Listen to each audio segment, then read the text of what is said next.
नमस्कार, नमस्ते। मेरा नाम अलका अमीन है। हमारा नाम किरण है। इतना से क्या बात है? तुमने पिछली बार क्या बताया था कि तुम्हें रोना नहीं आता था और तुम फिर उसके लिए क्या बात है यार? नहीं, मुझे से याद आ गया किरण, बड़े सारे लोग देखे हैं जिंदगी में जो एक इमोशन तक पहुंचने के लिए उसके लिए बहुत सारी प्रिपरेशंस करते हैं जो कि बड़ी मजेदार होती है, बहुत इंटरेस्टिंग होती है। वो हमारे अकेले की प्रॉब्लम नहीं है, हमने देखा बहुत लोगों को दिक्कत होती है रोने में और उसके लिए वो क्या क्या चीजें करते हैं, तो अंदाजा है? कुछ मैंने तो तुम बताओ, तुमने कुछ किसी को देखा हो तो। अरे हमारी बात हुई थी गीता से और गीता ने बताया कि एक एक्टर, उसका को एक्टर जो था वो जम्हाई लेता था, बोला था कभी कुछ ऐसे जम्हाई लेके उसकी आंखों में आंसू आते थे। इमोशनल सीन करना आसान हो जाता है इसलिए। तो वो भी कुछ बताइए ना, मैं उकड़ू बैठता था। हाँ वो तो नाम नहीं लूंगी, लेकिन बहुत प्यारी लड़की है वो। लेकिन एक दोस्तों, एक हमारे किसी शो की एक लीड, उसको देखा कि वो ऐसा कोई इमोशनल सीन होता है तो ऐसे करके ना वो बैठ जाती है पूरी। और एक बार दो बार मैंने मुझसे पूछा भी ये क्या करती हो?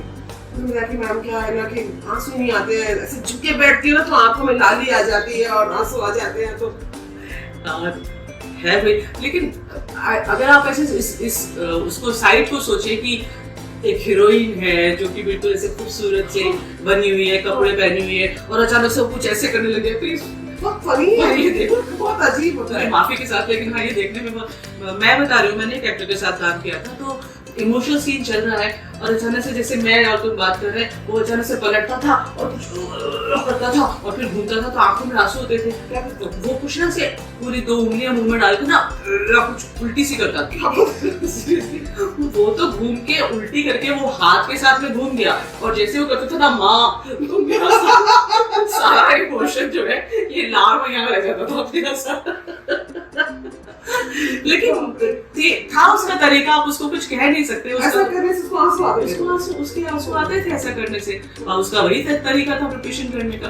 वो तो मालूम है ना तुम्हें कि एक रबर बैंड लगा के पट पट पट पट बजाते रहना ताकि दर्द इंड्यूस कर रहे हैं अपने आप को ताकि आपकी आंखों में आंसू आए।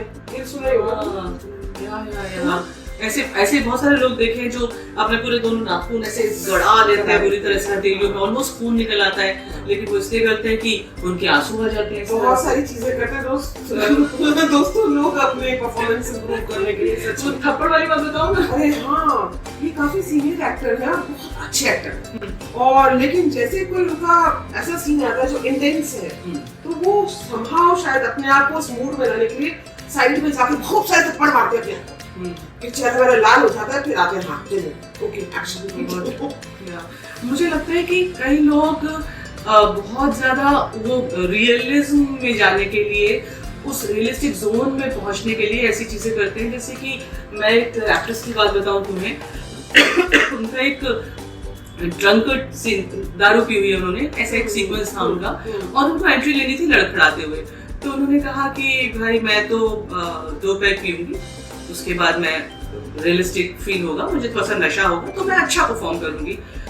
ठीक है, हर एक का क्योंकि अपना तरीका होता है, अपना सलीका है, तो उनसे कहा ठीक है। उन्होंने 2 पैक पी के उन्होंने चल के देखा तो देखा कि कदम नहीं लड़खड़ाए एंट्री में, तो लड़खड़ाते कदम से एंट्री लेनी है। तो उन्होंने कहा मैं 2 पैक और पीती हूँ, कदम नहीं लड़खड़ाए। फिर उन्होंने 2 पैक और पिए, फिर वो लड़खड़ाते उन्होंने एंट्री ली और फिर वो गिर गई वहां पे और पैकअप हो गया। तो हर एक की अपनी तैयारी है, तरीका है। लेकिन ये बात माननी पड़ेगी कि परफॉर्मेंस के लिए कर रहे होते हैं, परफॉर्मेंस अच्छी हो। ऐसा ना ये रोने की बात है, शायद रोना तो फिर भी चीट हो जाए, किसी न किसी तरह से चीटिंग हो सकती है। हंसने के लिए क्या करे इंसान, बहुत मुश्किल है। हाँ हमने बहुत सारे न्यू कमर्स को देखा दोस्तों जिनको उनको लगता है कि हमें तो हंसना आता नहीं है, और वो इतना स्ट्रगल करते हैं इस चीज के साथ, हंसना कैसे कर रहे होते हो कि हंसी आ जाए। बहुत अलग अलग तरीके हैं हर एक। थिएटर में बहुत अलग किस्म की तैयारी होती है। थिएटर एक बहुत ही, जैसे हम टीवी पे जाने के लिए या कैमरा पे जाने के लिए जिस तरह की तैयारी करते हैं, थिएटर कुछ अलग है। हाँ बताओ ज्यादा कुछ कराओ ना, किरण बताएगी। हाँ बताओ। तैयारी तो खैर अगर कहा जाए, हमारी जो थिएटर की तैयारी थी वो अलग थी, और जब हम मीडिया में आ गए तो वो जो चेंज ओवर था उसमें तैयारी का चेंज ओवर होने में थोड़ा समय लग गया। उस वक्त जो हमारा एक्सपीरियंस है वो कमाल का है। जैसे अभी कुछ दिन पहले विभा जी से बात हो रही है, विभा छिपर जी जानी मानी एक्ट्रेस है हमारे देश की, आप लोगों ने सभी ने देखा होगा उन्हें। जी तो विभा जी जो है टीआई में सीनियर थी हमारी, और विभा जी जो है उन्होंने अपना किस्सा सुनाया कि जब बच्चों के लिए परफॉर्म करने जाते हैं तो बहुत एनर्जी चाहिए होती है। अक्सर जो है आप बच्चों का रोल कर रहे थे, तो एनर्जी, अब वो सीन से पहले ग्रीन रूम में खड़े होकर के खूब सारी हाहा हू हे और बहुत सारी एक्टिविटीज कर रही हैं, उछल कूद कर रही हैं, ताकि वो एनर्जी जनरेट हो, वो उस फील में आ सके। ठीक है। और उनके जो सीनियर जो थे वहाँ पे एक्टर्स और भी आसपास, वो डिस्टर्ब होते थे कि ये क्या तरीका है।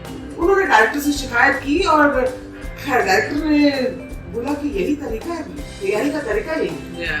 तो ओवर द इयर्स हम उनके जूनियर थे, हम लोग तक भी ये बात पहुंची, फिर हम लोग भी अपनी तैयारी करते थे, हम डेली शूट करने लगे, और हमें पता चला कि अब ये सीन में बहुत एनर्जेटिकली जाना है, आपको झगड़े का सीन है, ये होने वाला है, वो होने वाला है।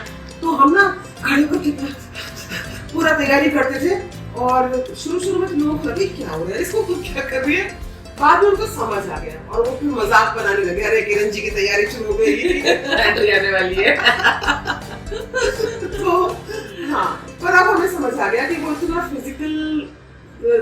फिजिकली तैयार होने की जरूरत नहीं है जितना। मुझे लगता है अलग अलग मीडियम्स में भी अलग अलग तरह की तैयारी माने रखती है, और हर एक की अपनी तैयारी होती है। ये भी बहुत एक जरूरी बात है। ऐसा नहीं है कि किरण जिस तरह से किसी भी परफॉर्मेंस के लिए तैयार होती है, मैं भी बिल्कुल वैसे ही तैयार हूँ, या हर एक का अपना एक तरीका होता है। मुझे नहीं लगता है, जैसे मैं इस बात को इसलिए कह रही हूँ कि मंदाकिनी की वो बात याद आ गई मुझे। मंदाकिनी हमारी दोस्त हैं, और उनसे बात कर रही थी कुछ समय पहले। वो भी बहुत खूबसूरत है माशाल्लाह। या तो मंदाकिनी ने बताया कि उनकी एक को एक्टर जो थी, वो जब किसी को एक्टर भी बहुत अच्छे एक्टर हैं, हाँ, सपना जी, हमारी सपना सन। तो सपना जब किसी रोल के लिए तैयार होती थी तो वो बैठ के बहुत खामोशी से मेडिटेट करती थी, और वो चुप रहती थी और मेडिटेट करती रहती थी, विंग्स में बैठ जाती थी। और मंदाकिनी वैसा नहीं करती थी। मंदाकिनी चलती कूदती घूमती फिरती रहती थी, मस्त रहती थी। उसका वो तरीका, उसकी तैयारी बहुत ज्यादा फिजिकल, उसकी फिजिकल थी उस तरह से तैयारी। तो लेकिन जब मंदाकिनी ने देखा सपना इस तरह से तैयार होती है अपने परफॉर्मेंस के लिए, तो उसने सोचा मैं भी एक बार ऐसे ही अपने को तैयार करूंगी इस परफॉर्मेंस के लिए। मेडिटेशन तो बहुत अच्छी चीज है, मानी जाती है, कोई बात ही नहीं है। तो परफॉर्मेंस से पहले मंदाकिनी ने क्या किया कि वो सारा दिन एकदम चुप रही, शांत खामोश, और परफॉर्मेंस से पहले वो मेडिटेट करने बैठ गई, और जो भी उसने कुछ करना शुरू किया। और उसका जो रोल था, उसका जो प्ले था, उसमें वो बिल्कुल उछलने कूदने नाचने गाने वाली एक महिला का रोल कर रही थी। तो उसकी तैयारी एकदम ऑपोजिट हो गई। तो उसका वो शायद सबसे बुरा शो हुआ उसके लिहाज से।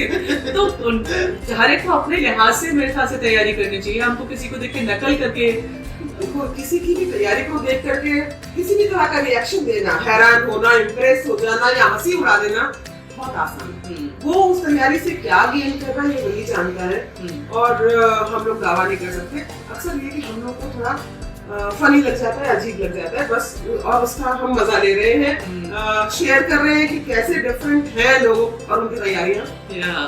अगर इस तरह की बात की जाए ना, तैयारियों की बात की जाए, तो अमजद खान साहब के बारे में तुम्हें पता ही होगा।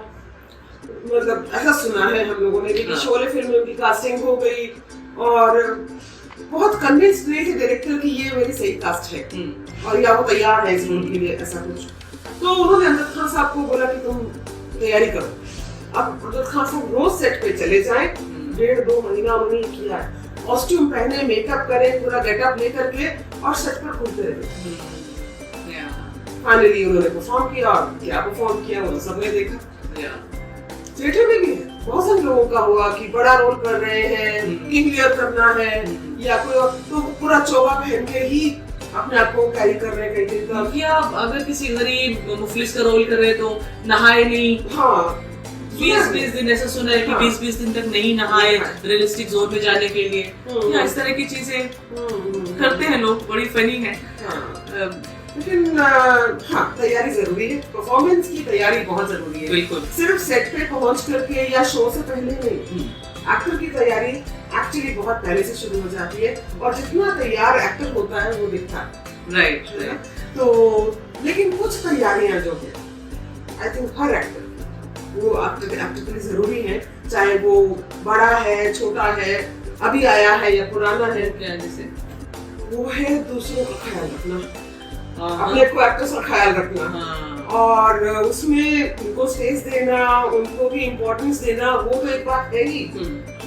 सबसे बड़ी बात होती है कि आप अपने बारे में अवेयर हो कि आपकी बॉडी से, आपके मुंह से कोई किसी किस्म की ऐसी बदबू नहीं आ रही हो जो अनकंफर्टेबल करे दूसरे को, या फिर आपके बिहेवियर में कोई चीज ऐसी ना हो।